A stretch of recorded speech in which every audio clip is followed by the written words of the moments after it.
Hey guys, so today I'm gonna be giving you guys some tips of how to save money on books. If you're a student, you know that books are super duper expensive. So I wanted to give you guys some tips of how to save money on books. These are just some things that I do.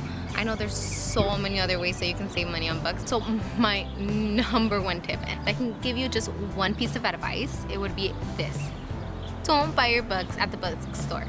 I know some programs like EOP and S, if you're in a community college, or EOP if you're going to like a university, those types of programs will give you vouchers for books at the bookstore. So I've gotten those vouchers, and of course you can't buy your books anywhere else, but if you're buying your books with your financial aid money or with your own money, do not get them at the bookstore.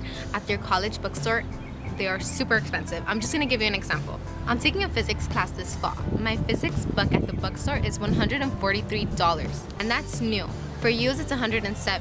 On Amazon, it's $103 new, it's $81 used, and it's $19 to rent it. Of course, I'm gonna rent it. I don't need that physics book any other time. Of course, if it's a book that you need for your major, some people suggest keeping it, but for me, that's always worked. I've done that for so many other classes. For my anthropology class, for my history class, I've done it for a lot of my classes that I needed a book and I didn't need to buy it. It wasn't something that I was gonna read later on. Just remember that if you need the access code for your book or for your class, it's not gonna come with it. I've never actually used the access code. I got it for my anatomy and physiology class, and I did use it somewhat. When I started, I was super into the class, so I was using it, but I found myself not using it, and I found myself using the lab notes that I got instead.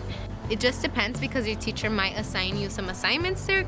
I like Amazon because it's free to ship and it's free to ship back.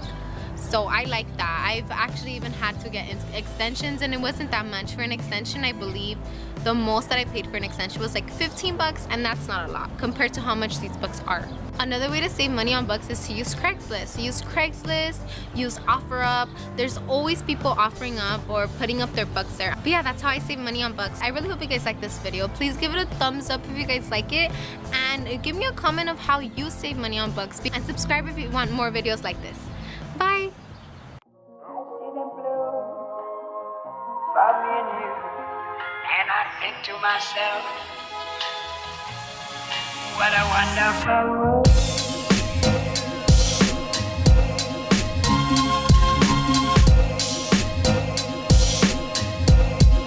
What a wonderful world.